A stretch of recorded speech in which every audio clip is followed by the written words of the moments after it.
ஹ ஹாய் எல்லோருக்கும் வணக்கம். இன்றைக்கி நம்மளோட சேனலில் என்ன பார்க்க போகிறோன்னா, நம்ம சென்னையிலே திருச்செந்தூர் முருகன் மாதிரி பாலசுப்ரமணிய சுவாமி, திருச்செந்தூர் சுப்பிரமணிய சுவாமின்னு சொல்லி ஒரு கோவில் இருக்குது. அது எங்கே இருக்குன்னா, எம்ஜிஆர் நகர், அதாவது கேகே நகர் நெசப்பாக்கம் கிட்ட அங்கே எம்ஜிஆர் நகரில் திருச்செந்தூர் பாலசுப்ரமணிய சுவாமி கோவில்னே இருக்குது. இது ஒரு 70-80 வருடம் பழமையான கோவில் தான். இங்கே காஞ்சி மகா பெரியவரும் கிருபானந்த வாரியரும் 3 முறை வந்ததாக சொல்கிறாங்க.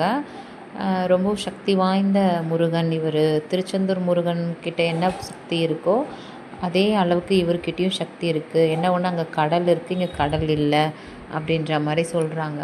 இந்த கோயிலுக்கு இன்றைக்கி நான் போயிருந்தேன். ஸோ நம்மளோட வியூவர்ஸ்க்கும் அதை காட்டணுன்றதுக்காக தான் இன்றைக்கி இந்த வீடியோவே நான் இது பண்ணேன். இன்றைக்கி வளர்பிறை சஷ்டி. இன்றைக்கி ரொம்ப விசேஷமாக இருந்தது கோவிலில். வெளியில் மூலை வரும். இது ஆடிப்பூரத்துக்கு அன்றைக்கி அம்பாளுக்கு வளகாப்பு பண்ணியிருப்பாங்க போல், அதோட உற்சவரும் அங்கே இருந்தது. இங்கே காசி விஸ்வநாதர், கோமதி அம்மன் இருக்காங்க.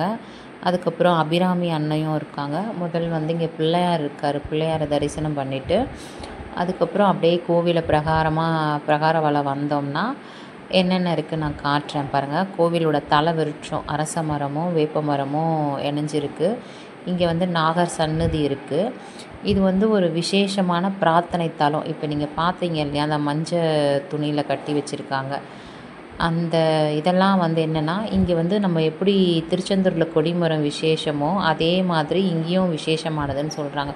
இங்கே நம்ம ஒரு காணிக்கையை, அது ₹1 இருக்கலாம், ₹11 இருக்கலாம், அவங்கவுங்க சக்திக்கு ஏற்ற மாதிரி 101, 1001, 501 எதுவாக வேணா இருக்கலாம்.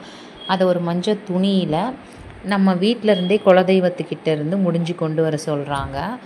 அதை கொண்டு இங்கே நம்ம கொடிமரத்துக்கிட்ட நல்லா வேண்டிக்கிட்டு நம்ம கொண்டு போய் நம்ம வீட்டில் முருகர் பாதத்தில் அதை வச்சிடணும். நம்மக்கிட்ட வீட்டில் முருகர் படம் இருக்கும் இல்லையா, அதை வச்சிடணும். அங்கே அதை வச்சுட்டு அதுக்கப்புறம் நம்ம வேண்டுதல் நிறைவேறின பிறகு கொண்டு இங்கே முருகனுக்கு அதை காணிக்கை செலுத்திடுங்க உண்டியல்ல அப்படின்றாங்க. நிறைய பேர், நான் இன்றைக்கி போனச்சா கூட நிறைய பேர் இந்த வேண்டுதலை இன்றைக்கி பண்ணாங்க. நானுமே அதை பார்த்தேன். அந்த மாதிரி நிறைய இது ரொம்ப சக்தி வாய்ந்த கோவில்னு சொல்லப்படுது. நிறைய இன்றைக்கி வளர்பிறை சஷ்டின்றதால நான் இன்றைக்கி அந்த தீபாரதனையெல்லாம் எடுக்க முடியல வீடியோ. இதுவே பர்மிஷன் கேட்டு தான் எடுத்தோம். அவ்வளோ கூட்டம், ஒரு காலையில் ஒரு 100-200 பேர்கிட்ட அவ்வளோ கூட்டமாக இருந்தது. அப்போ அந்த பூஜையெல்லாம் முடிஞ்சதுக்கப்புறம் தான் இந்த வீடியோ நான் எடுத்தேன். அந்த திருச்செந்தூர்னோட முருகனோட அழகை நீங்கள் பாருங்களேன். அதாவது உள்ள கருவறையில் இருக்க முருகன் எடுக்கலான்னு சொன்னாங்க. பட் இதில் அவ்வளோ